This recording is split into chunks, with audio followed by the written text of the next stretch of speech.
What's up, guys? Welcome to Girlfriend Therapy Podcast. As you guys know, this is a year of conversations, and I'm just trying to sit down with some of my favorite people in the world to just have conversations that's meant to inspire, encourage, uplift, that you can just relate to, grab something from that will kind of help get you through 2022. That's the purpose of these conversations. And I'm excited to have, you guys are probably saying we're like the dynamic duo this week, Kimmoly. I was on your show yesterday. Here we are again today, but today hopefully you'll do all the, do most of the talking. But I'm so happy to have you here. You're one of my favorite people to talk to. So we'll do our little brunch. We haven't really been able to connect too much here lately because of COVID and everything else that's going on. But I'm excited to have you here. I'm excited to be here. Yes. And we've decided we're going to talk about, both of us, I'm going to put my publisher hat on, which I haven't worn in a while. But I think this is going to be a fun conversation about just kind of creating your own space in your industry. And so, as you know, you're LaBoo Publishing, and I absolutely love that name, which is your last name, right? Yes. Yes, I love that name. But just tell us a little bit more about LaBoo Publishing and how you, made your space in the publishing world, created your own table. Yeah, it's so interesting that you should talk about the name, because the name is so interesting, like the whole backstory to that of how that is my birth name. Yet when I was 21, I got married, and and I didn't really, I was so excited to get rid of my last name. Back then, because I didn't grow up with my dad in my life. I didn't really know that side of the family, and so I hated my last name because people would tease me about it and make all kinds of jokes, and so I just and I didn't really have any real connection to that side of my family, so I just hated my last name. And so when I got married the first time, I told my husband, I was like, we get married. I was like, you can have, if it goes south, you can have everything back except for your last name, because I'm not giving it back.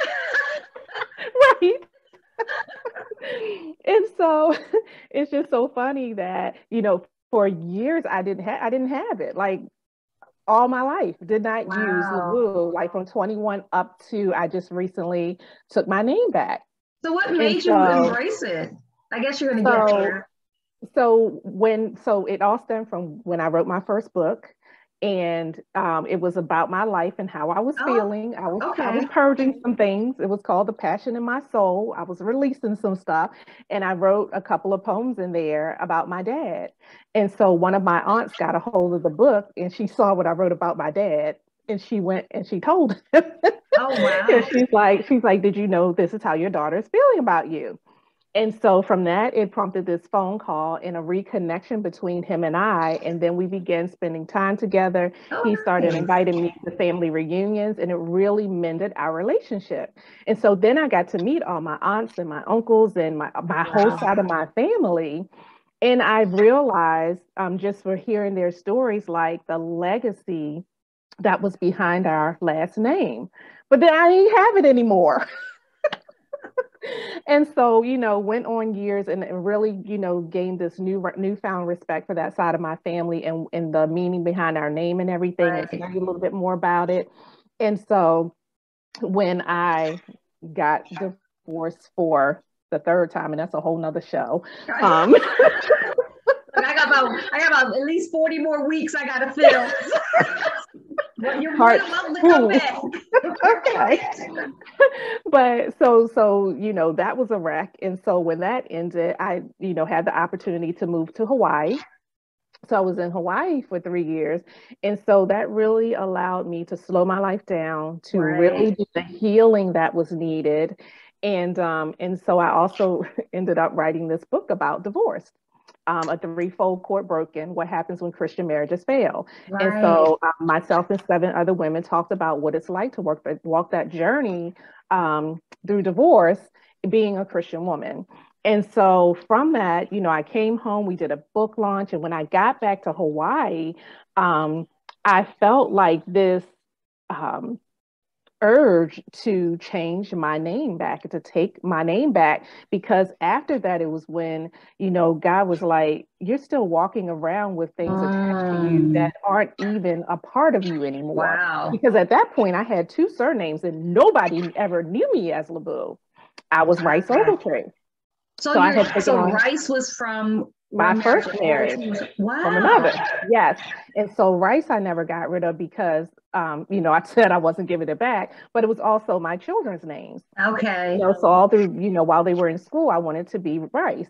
But I'm fully grown and I'm over on an island by myself. Right. And that is like, why do you still have all of this baggage attached to you that no longer has anything to do with you?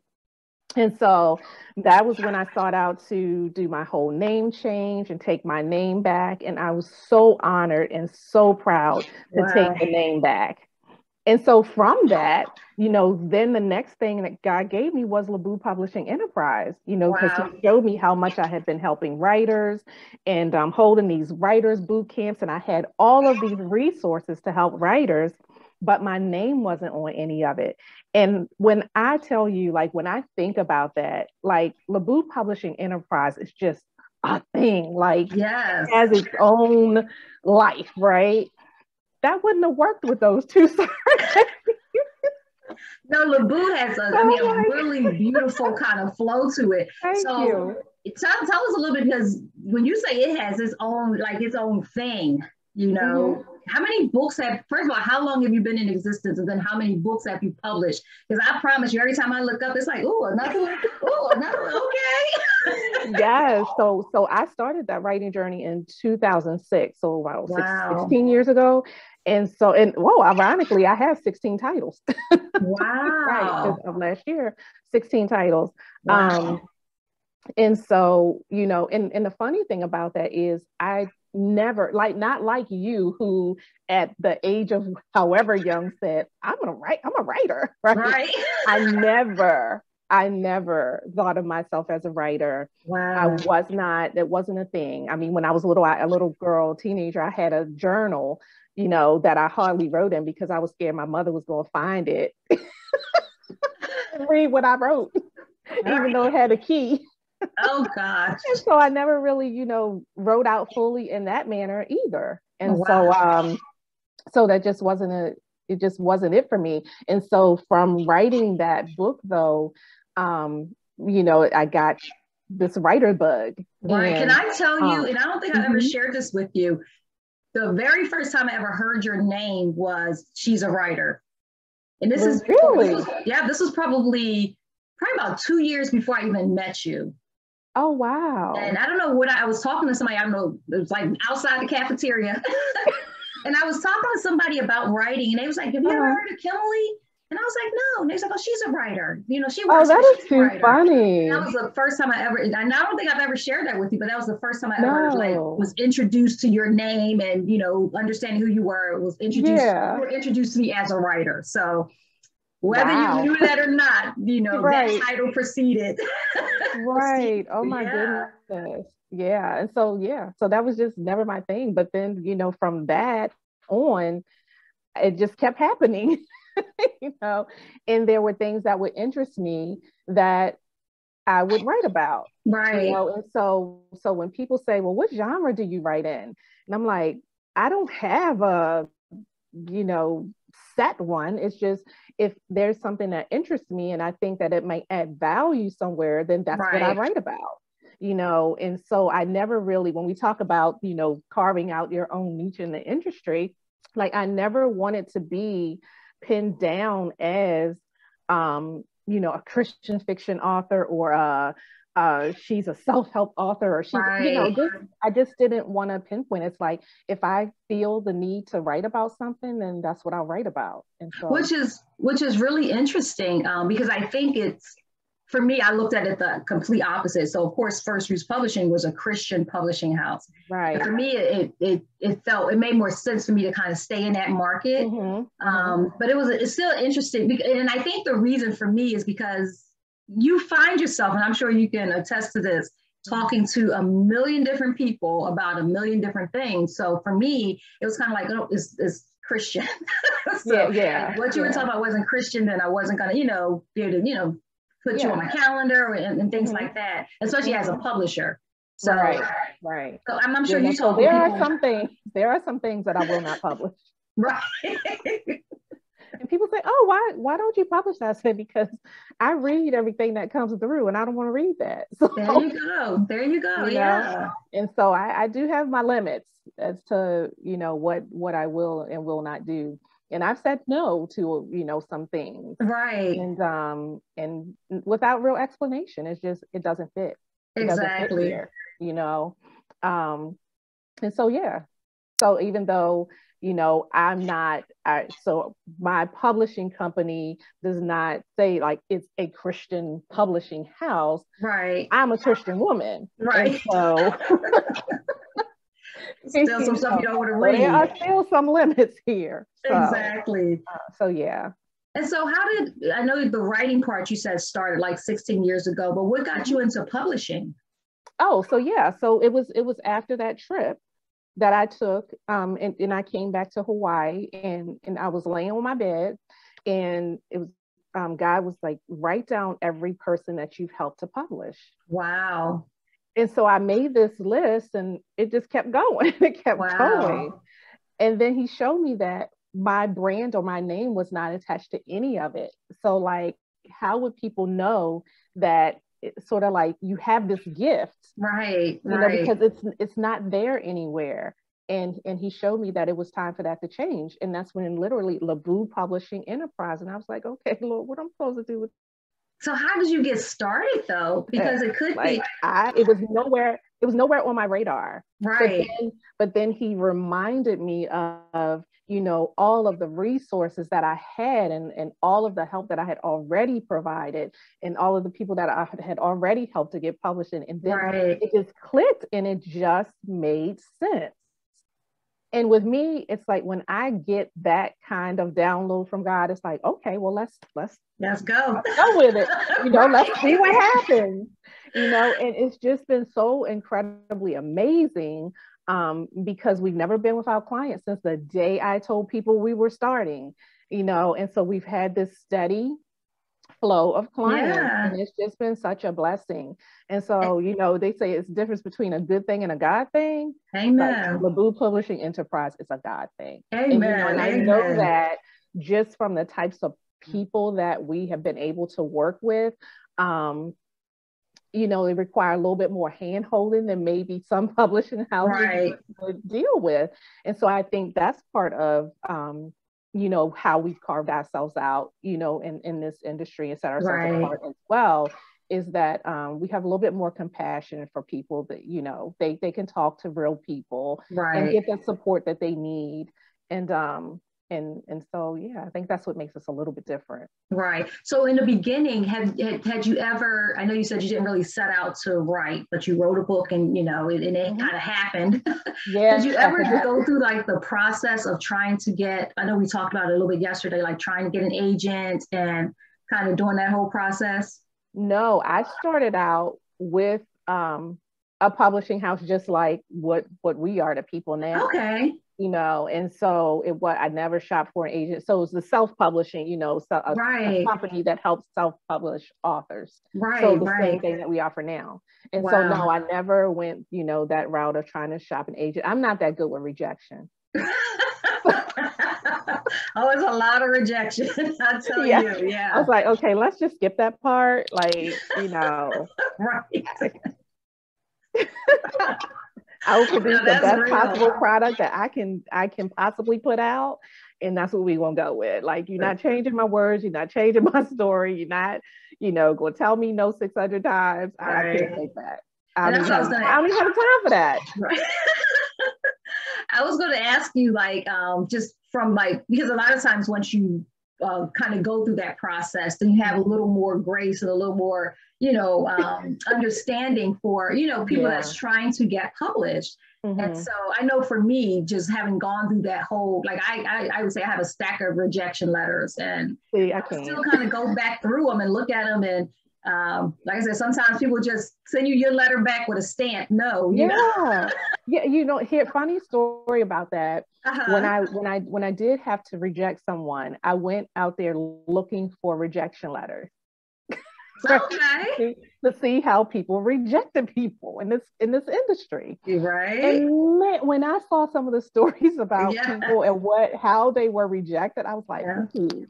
So even my rejection letters, I try to like be very, you know, business-like, but with the, you know, although this is not the place for you, you know, please don't be discouraged. Right.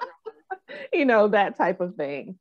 But it was amazing to me. I was like, oh gosh, how did y'all do this? Like 70 no's? And it's like, very harsh. So it was a harsh industry. So have you like run into any problems like as a publisher? Any obstacles that you've, you know, encountered?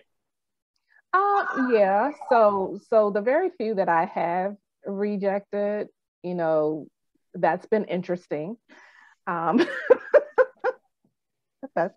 That's been interesting, you know, and even, you know, like one case that I had, it's like it was just too much. And it, you know, when you get into that space of like, you really want to help somebody because you really want to see that dream realized for them. And then when it's just, you know, I'm losing time and money now at this point trying to help you, like, we can't do that. Yeah. And so that's, you know, that's difficult because you want, you know, to help people, but it's like, you know, you go get a writing coach first and work through some things. Exactly. Now, do you guys do LaBoo Publishing? Do you guys offer writing coaching and all that? Or is it like, what are the services? So it's in one of our packages. It's like in one of our highest packages that if someone needs that type of support, then it's a little bit higher of a dollar amount because it's time. Absolutely. You know, it's very time consuming. And we do have people that get that. Exactly. You know, and that's fine. And it's interesting. I know with First Fruits, we offered, you know, obviously publishing. Then we offered writing coaching, and we also offer ghostwriting. But I wouldn't do all three because I always explain to the author, like, you wouldn't make anything if I'm writing, coaching you, and then publishing you, because you're paying for those two different services. And people will be like, well, yeah. So they're like, you know, well, can you help me? It's like, you have to decide what you want me to help you with. Exactly. Package, and this is what we do. And a lot of times people will be like, okay, so if you help me as a writing coach, you ain't going to publish me? It's like, no, because you literally would probably get nothing. I'm like, honestly, because the writing coaching piece is a lot, the publishing piece is a lot. Exactly. And then when you look at like the business models, and I think you and I talked about that before, we had like different business models, but I think at the end of the day, when you're talking about the cost of producing a work, like it can, you know, it can be costly. It can be. And I think, I'm trying to remember, I think, I don't know where it is now, like with regards to like the industry standard, but I think when you're working with like a big publishing house, like you were getting maybe 7 cents on a dollar. Yeah, right. It's next to nothing. Yeah, it's next to nothing. So, and I would always break that down to people to say, no, this is because it costs to get a book design, it costs to have an editor, it costs to, you know, all of to do the copy set, you know, all of that costs. All of that cost, you know, and you know, and so really learning, you know, as we go along in this, you know, and it's like, oh my gosh, well, I see why, you know, people charge so much, because I don't think people realize, you know, exactly everything that goes into it. And so, yeah, so that kind of has been a challenge. Then, you know, I've had a case where, you know, I got a cease and desist. You had to, or they? I got one for my business, and then one of my clients got one, and so that was a learning experience. Yeah, can you talk about that, or is that too sensitive to talk about? So one of my titles, someone sent me a cease and desist because they said the title of my book was the title of their company. It's like, or that not the title of their company, they had a trademark. right? Okay. Which was very interesting, and it didn't go anywhere. So I'm like, Yeah, are you yeah. serious? My title was a scripture, like, okay, Ah, like, like, yeah, you don't own the Bible. right, like, let the Bible Wow. people coming after me. But it was interesting because, it still cost me money because, I had to have my attorney respond. And, it was like, it was very interesting. Like, Yeah. I could tell you more about it offline. I know, I know. While you're talking, I'm just But thinking about, and I mean, you mentioned a really important part because I think a lot of people like call themselves entrepreneurs in whatever area. And I mhm, think like if you don't have an EIN number, if you don't have an attorney, if you're not paying yeah, taxes, if you yeah. don't have no Yeah. trademarks, like, Well, and not only that, I don't think people really understand trademark. yes, So people think, oh, I trademarked this. It's like, but what did you list under that trademark? Like, in what area did you trademark? Like, you exactly. can't say, well, I have this trademark and it's candles, and you fighting me over a book. Exactly. Tell them about it, Miss Kimmoly. Tell them because that is so true. You have to know, you just have to know in business, like, what those parameters are, and what Exactly. you are actually purchasing. And so Exactly. so that was one of them. And then another one, cease and desist, was for a client. Like, her family members came after her because she was talking about them in her book, but she didn't talk about them negatively. Right. And so I'm very thorough, when people, because the types of stuff that the people we work with are writing about is normally memoirs where they're talking about hard Right. stuff that they've been through. And so I'm very deliberate about saying, okay, so let's talk about this. Are these people still living? Right. you Right. know, what is the chance that, they will be offended by what you have, because we can't be having defamation lawsuits and all that kind of stuff. And I'm like, I'm just trying to keep you out of jail, like, keep you from getting sued. Right. And so we have those conversations. And so I tell people are like, well, it's my story. It's like, yeah, it's your story, but there's a way to do this, Right. so that you don't end up in court. I said, because you can be right, but it can still It's still going cost to you cost you. a Yeah. lot of money to prove that you're right. And Exactly. so if you're willing to go down that road, then, fine. And this person was like, yeah, I am willing to go down that road because I know what God told me to do. I know what God told me to write. I'm not taking it back. I didn't say anything that was, Right. that would defame, their character and all that kind of stuff. So, and that one kind of fizzled out as well. But Oh, it was wow. really interesting, as a publisher to experience those things. I was like, it's all growth, you know. Exactly. And so I learned so much from both of those incidents that it was like, whoa, like, It, this serious business. oh, yeah. And it's interesting. I mean, It's not a game. I had a similar situation where an author I was working with, and she wanted to quote scripture, but she wanted to use like I think it was like the Jewish something Bible. Mm, And as I'm looking at it, I'm like, okay, first of all, what are you saying that this translation is the go-to translation? And as I exactly. was comparing, what I realized was that I think it was either the King James version or something was, I mean, essentially the same translation. Okay. But I Okay. think she Well, we're wanted to just gonna use go with King James. exactly. But I think she would have used a Jewish one just because, Just she wanted to because. seem, a little Yeah. more knowledgeable or something. I don't Yeah. I'm know. like, no, girl, oh gosh. And that Right. that is that whole thing of the scriptures in writing and people, it's like, first of all, if you're going to use a scripture in the book, please tell me what version it is so I can cross-reference and make sure that Exactly. it's, and I can't tell you how many Bible verses I had to go searching for. We have over Right. here, like, what version is this? Like, Exactly, exactly. But it's funny because even with this particular young lady, mm-hmm, she kind of questioned it, and I was like, yeah, because I was kind of going through the edits and saying, okay, we're going to mm-hmm, take out this version and put it this translation, yeah, and she was like, well, no, like I want to keep it that, and I was like, well, no, you have to pay for that. You have to get, yeah. authorization to Listen. use that, and she was like, no, I don't. It's the Bible. I'm like, do you have it in front of you? I was like talking to her on the phone. I think, do you have it in front of you? And I hear her walking through the house to get it. And I was Uh-huh. like, look on the copyright page. And Oh she my flipping through God. the pages and she's like, what? Oh, oh. And I was like, you Right. do the writing Let me do the publishing. Exactly. And we're going to be okay. No, I go through this too with people in song lyrics. I'm like, we're not putting nobody song lyrics up in no book. Like, because they will come after you. Exactly. But I think you have to like attribute it, and then there's only so much that you can use. So I think understanding those rules, like the rules around it, is important. Exactly. You know, I was at a book event a while back, and you know, I was set up, and I met this guy, and he had a book, and he was so excited about this book. And I was like, okay, so the cover was really nice. It was artsy and stuff. And I'm looking at the book, and I'm like, how were you able to obtain permission from like all these people for all these song lyrics? He's like, wow. I ain't do nothing like that. The whole book was rappers' song lyrics.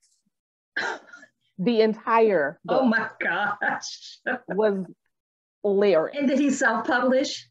Yes. Yeah. And I think those are some. And that's the dangerous part. So I see, you know, because I'm in, you know, some of the Facebook groups for writers and stuff. And one of the things that, oh man, it just gets me is when people say, you shouldn't be paying nobody else to publish your book.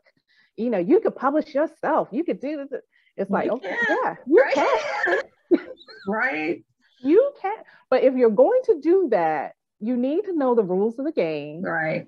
You know, you need, and for the love of God, like if you don't know how to create a cover, I saw a cover the other day that had like 4 different fonts on it. Listen.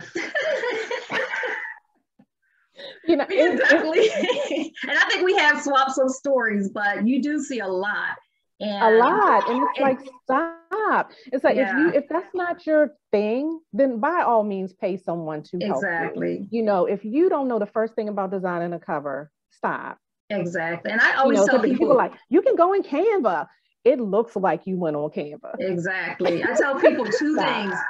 Don't skip on paying for an editor, because I learned the hard way, and don't skip on marketing on cover design. I'm like, because those 2 are incredibly important. I remember I think when I did According to Your Faith, I was like, oh, this little book, I can edit this myself. And oh my God, it was a costly lesson, because I went through print and everything. And I remember when they came in, I looked at the first page, and there was like huge error, like right on the very first page. And I'm like, how did I miss that? Yeah, because you're too familiar with it. Exactly. You know, and you can't. And even with us, like you know, it goes through several edits.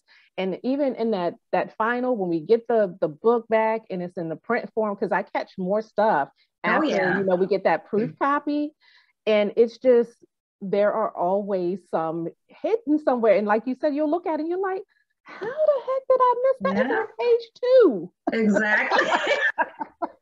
Page 2. Yeah. You know, but yeah, you cannot skimp on editing, you know, because people were like, oh, my aunt used to teach grade school English. No. Yeah. Like, nope, it's not the same. No, so I have such a respect for editors. For sure. And I'll tell you, like, I remember with No Greater Love, I actually, because it was fiction, it was set in Philadelphia. The funny thing is, I had moved out of Philadelphia. At that point, I had almost lived out of Philadelphia longer than I lived in Philadelphia. Oh, wow. So I had moved around, you know, through the military, and my dialect had changed. And so now I'm writing from this perspective of someone who's from Philadelphia. And it was the simplest thing. So my editor was actually from Philadelphia. And it was the simplest thing, you know, being in the military, we would say restroom. Yeah. And I'm like typing, you know, restroom, you know, and she was like, no way in Philly say restroom, it's bathroom. And I was like, you know, so even in that process where you are, especially if you're doing like, you know, fiction, you know, you're creating this world. Yeah, you can do anything, but you want to make it as authentic as possible. Yeah.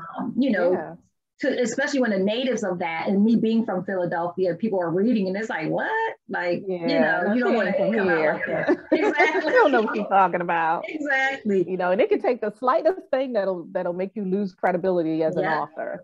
Exactly, So, exactly. So, yeah. one of the things I always talk about when I'm talking to people, because I'm like you, when God says go, I just go. Mm-hmm. When He says stop, I stop. Mm-hmm. Right? Mm-hmm. And people Yeah. are always asking me, like, well, how do you do that? So, what advice would you give to somebody? Like, we're on the top of the new year, and I know a lot of people, kind of enter the new year trying to set this, set the tone for 2022.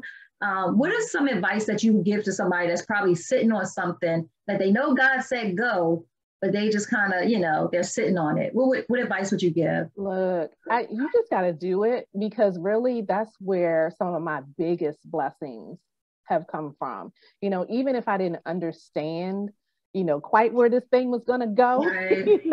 and I've had people that actually say, to me, I just admire you because, when you get a word, like you'll just do it. Like, one day you'll mention something and the next day I'll see you, you doing it. And I'm like, Right. yeah, it's like, because really, if the last 2 years have taught us nothing, it's that tomorrow is not promised. Amen to that. We don't have all of this time to be Him and hawing.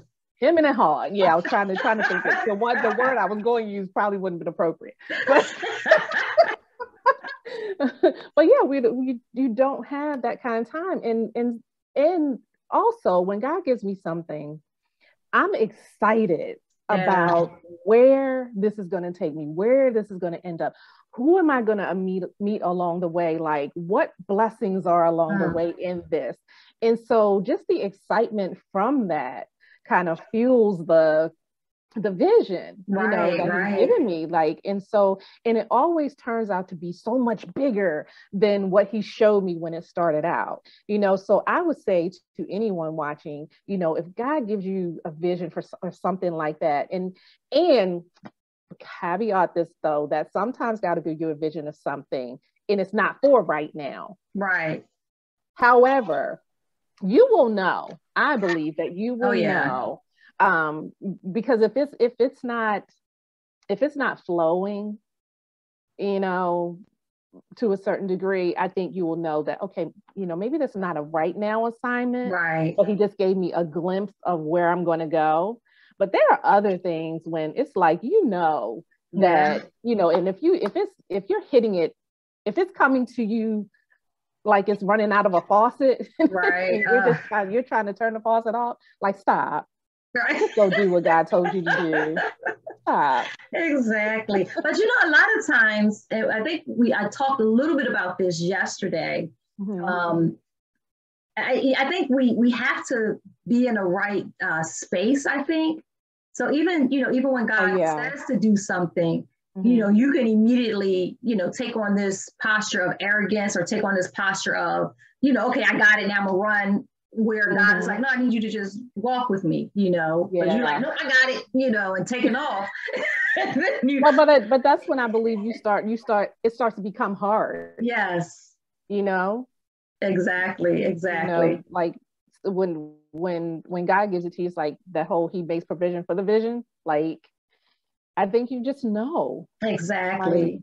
when you're walking it out, whether you're on the right course. Oh yeah, Because just like with the publishing house, it's like, it's been, people's like, well, what do you do to market? Well, did you advertise? Did you do that? And I'm like, you know, I kind of haven't, and that's why I know that right, it's truly a God thing, because right. it's, to this point, it's like all been word of mouth. Wow. Um, but I think a part of that too is, that I had already established credibility, and so people knew me and trusted me, Right. and knew that I wasn't going to, be ripping people off. And people don't have a problem referring you if they Right. know, that you're someone who operates in integrity. And I kind Exactly. of already, established that. And I believe that's why God was able to use me to help the types of people that we've been able to help. So, Amen. Amen. yeah. So you have 16 titles. What do you guys have planned for 2022? I'm sure a lot of stuff in the works. Yeah. I mean, this year I think we're focused on growing the brand and Yeah. really in that whole brand visibility thing, because like I said, we haven't really had to do any of that. Right. But as we're growing, you know, the vision for LaBoo Publishing House is just growing. And so I know that we have to, you know, I want to establish the brand and put it out there more. Right. Right. You know, because I could get comfortable like where we are, because, you know, we've just, I mean, got a good flow. It's been great. Yeah. But I don't want to become complacent with the vision either and just say, oh, we good. Amen. You know, exactly. It's like, oh gosh, you know, what I showed you was bigger than that. Exactly. And so trying to just focus more on the brand of LaBoo Publishing and growing the business to where I believe God wants it to go. So. Amen. No, that's exciting. I tell you, I'm excited. You know, every time I see, you know, just new projects coming up, and it's exciting. I mean, I remember, you know, being in that space where it's a lot of work, but it doesn't even feel like a lot. Like, you know, that it's a lot of work, but it doesn't really feel like it because you're enjoying it so much. Yeah. And so, and then the clients, it's like, you know, when they get excited, you know, I had, you know, somebody just finished up earlier this week, and I called and I said, you know, your title is ready, it's done, it's live on Amazon. It's like, he's like, you just don't even understand. Wow. Like, I really just want to cry. And this is a guy, you know, he's like, wow, I'm sitting in my car and I just really want to just cry right now. He's like, you don't understand. I was like, I do, I really do. Oh, no, that's exciting, especially like you said, working with writers. So yeah, get them to, you know, it's such a gift. Yeah, absolutely. Gift, you know, when it's all said and done, to see, especially those people who thought there was no way they would ever be able to write a book. That's the really special one. Yeah. So wow, I enjoy it. So yeah, much. and I think it's really cool. I think a part of it you can kind of feel. Well, I think it's really cool that there are so many new publishing opportunities. Yeah. Where people can, you know, just look at different avenues to publish. And one of the things I always share, you know, when I do writers workshops, if I do like a full workshop, I always do a piece about publishing. And a lot of times, I mean, there was a time where people would frown upon self-publishing. Yeah. And it's like Stephen King self-published his first book. Right. You know, and so people were like, oh, you know, it's like, you know, so when you think about like who's done it before and how it pays off. I mean, so many people. And I think I appreciate that you can, because it just makes it more available, you know, makes it more of a, what is the word? Available is the word. Yeah, attainable. Yeah. So especially to the average person who, like I said, feels like I would never be able to do that. Right. It's like, no, yes, you can. Yeah. Come here, let me show you. Exactly. Let me show you.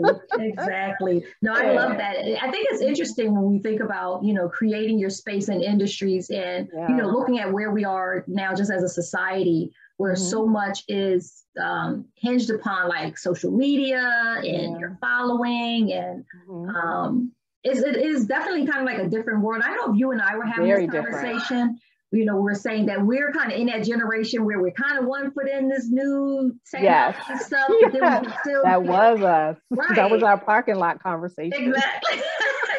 And so I think it's really interesting, you know, even for people that, you know, are in our generation that may feel like I still don't get TikTok, child. I'm like, I'm not even trying to get TikTok. I have not. I still have not downloaded it, you know, and in my mastermind group, I said, is this something that I need to be? They were like, no, just focus on this right here, right now. That's all we need to do. Exactly. Like, don't, not yet. Exactly. But I think they've kind of, it's kind of interesting how it's not just impacted like the publishing industry, because nowadays you get people like they are pumping books out that they didn't even write, but you know, they're pumping them out and they're getting like big, you know, commission checks and all these different things, you know, and everybody else thinks, oh, that's going to be my experience. I can do that. Right. Yeah. And it's like, I remember there was one of the things I never published was under First Use was children's books and books of poetry. Okay. And people were like, well, why not poetry? I'm like, because I feel like there has to be some kind of presence. And I think poetry, you know, when you're talking about like a Nikki Giovanni and, you know, people who just kind of was able to make a space for themselves. Yeah. Like poetry is a really, I think, interesting area to write in, especially in a world where everything is so audible, right? So a lot of people are like spoken word poetry is something that's a lot more popular, I think, than just your traditional, you know, a book of poetry. And so that was one of those things. We published, I think we published 2 authors. Okay, books of poetry? Books of poetry. Yeah. And what was your experience with that? It was fine. It was fine because the writers were very skilled at writing poetry. And so yeah. So it was like their jam. Exactly. Like, you know, so they weren't struggling to write a book of poetry. These are people who've been writing poetry like forever, who had so much of it and just wanted to then put it in book format. And so it turned out really, really good. And how did they, because I remember when you know, this was early on and someone reached out to me and they was like, oh, you know, I have a friend that does poetry and, you know, she wants to get published. And it's like, well, why are you calling and why are they not calling? That person, right? Yeah, it's like, well, because she's really shy. It's like, why are you shy? You writing poetry? Because I couldn't envision, like, how are you going to sell it?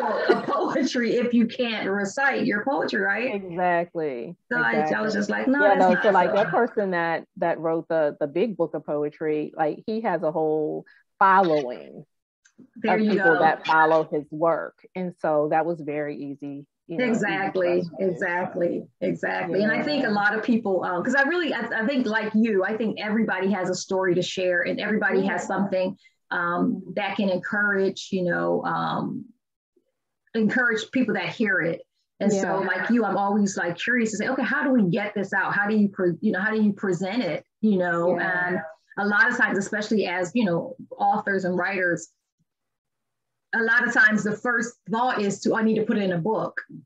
And I love to open up their, you know, their landscape and say, no, there are other ways that you can get this out.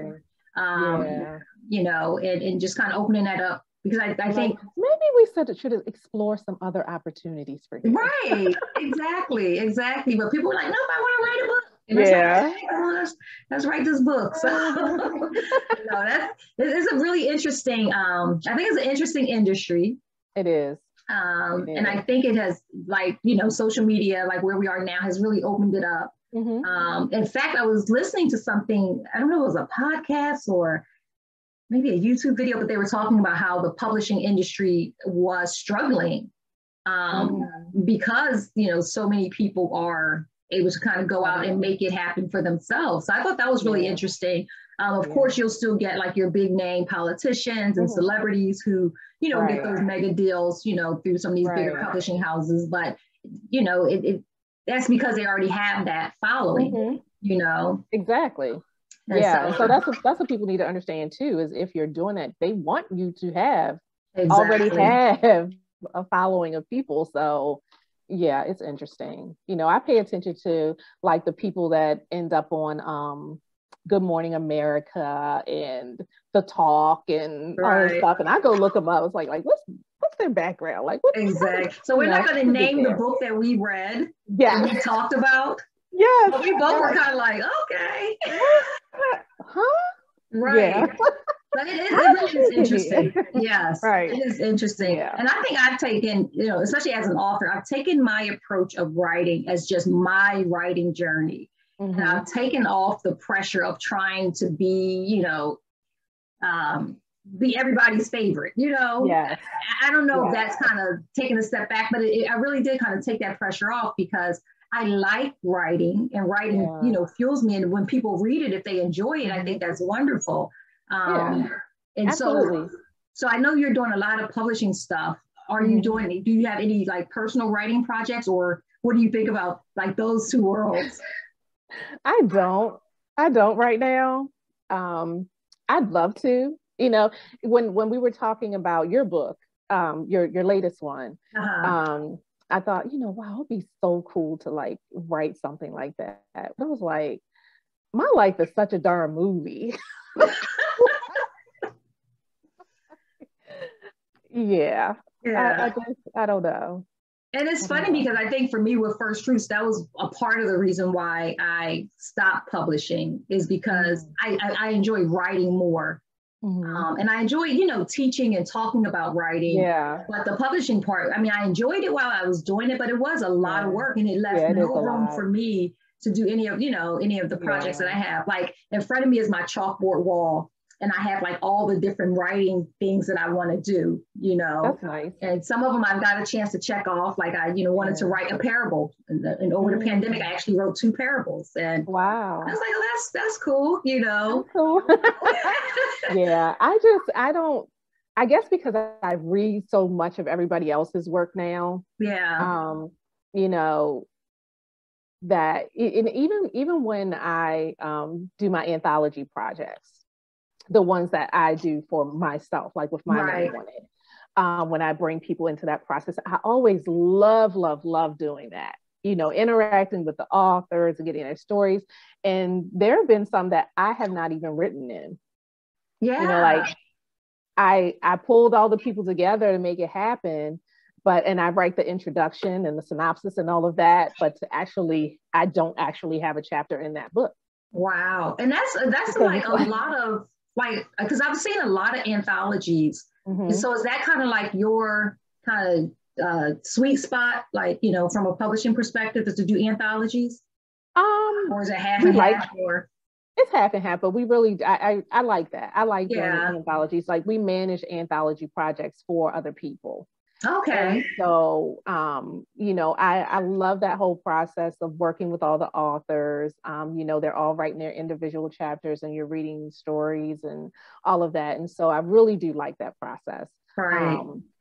So it's always fun to do, but it's especially fun when it's mine. Right, exactly. It is my project, and, working that closely with all of the authors and then, like the Mom and Me, when we did the Mom and Me, like I love that project. Right. Absolutely love that project. You did a part 2 to that, right? I did. 2-part. Yeah. And what somebody asked me, was I going to do a part 3? And I was like, I mean, because that really is such a special project, because it's like moms sharing the things that they've gone through. And I think, that can be so beneficial to, other readers. And so if I had, and I said I was going to put something up on my Facebook wall to say, if I did a part 3, who's interested in this? To kind of gauge. Because it's always after we finish a project that people say, oh, if I had known. I wouldn't be a part of that. Exactly. Right. Yeah. Wow. Well, Kimmoly, I know I talked to you longer than, I told you it was going to be about 35, 45 minutes. I don't even know how long it's been. I don't either, but I'm trying to do the math in my head, but I think we're, probably, getting close. But I want to find out just like any advice that you would have, or any last minute words that you would have just about, creating your space or creating your own table, like in your industry, regardless of what the industry is there some kind of advice that might be universal to anybody that's trying to, create their own space? Yeah. Authenticity is the key. And I know we hear that all the time, but, being yourself, bringing all of you into whatever it is that you're doing, and not trying to model it after somebody else's stuff. Yes, it's good to be inspired by, people and what they've done, but really, if God gave you a vision, he didn't give me my vision in order for me to try to mold it into what Kwanzas look like. Right. Exactly. And I think that's so beautiful about the relationship between you and I too, is that, there is no competition. There is no, it's not like we can just have these conversations, and it's like, even playing in the same industry, it's like we can learn so much from each other, bounce things off of each other. But I really just think, people get intimidated by other people's journey. Right. And we need to really, stop doing that. Like exactly. if you're doing that, stop doing that. Right. Do what God called you to do. If you're doing that, stop doing that. If you're doing it, stop doing That's it. the Right? first thing. That's yes. Yeah, do what God called you to do. Bring, all of who He has made you to Amen. be into Amen. that, because the thing about that is that's what allows you to connect to the people, your people. Exactly. When I pray, I'm like, God, send me the people that you have assigned to me. Amen. To help them to bring forth their stories. I don't want nobody else's people. Everybody is not like, I'm not trying to publish everybody. That's right. I just want those people that God has assigned to exactly. the LaBoo publishing enterprise, and He knows, that I can help them to bring their story out and to help to, further the kingdom for what He wants to do. That exactly. And so stop trying to model your stuff after everybody else's and just do the darn thing that you were called to do. Do the darn thing that you were called to do. Yeah, that's my advice. That's it. And that's beautiful advice. Yeah. And hopefully, people as they're listening, they will be able to, just pick up different things, because you said a lot of really important advice that I think people can benefit from. And although you're talking about the publishing industry, I think there, a lot of the things that you said is really universal. Yeah. And so, the goal of this, this space really is to create a space for just conversations, and wherever those conversations go, wherever they take, I just believe in, creating a space. Yeah. And allowing the Holy Spirit to do the rest. So as people listen, it might be something that you said that will, hit somebody one way and hit somebody, that same thing hit somebody else differently. And so that really is what this space is about. So, but I thank you so much. And I'm going to include so they can order your books all through Amazon. They're all on Amazon, yeah. And if they know how to spell my first name, they can find every single one of my titles. Okay, and I'll make sure I include that in the video as well. And your website is just LaBoo Publishing. LaBooPublishing.com, yeah. Okay, I'll make sure all that information is there. Thank you so much, Kimmoly. I'm always enjoying just our conversations. Yeah. We're doing this thing virtually, so we'll continue to. And like I said, I got still probably about 40 more weeks that I need the book. So hey, I am always available to you. You know that. I appreciate it. Love you so much, sis. And blessings to you and LaBoo Publishing and everything that you guys do. And likewise, and all that you're doing as well. Amen, wish you all the best always. Same here. All right. All right. Good night. Thanks, Kimmoly. All right. Take care. Bye-bye. Bye.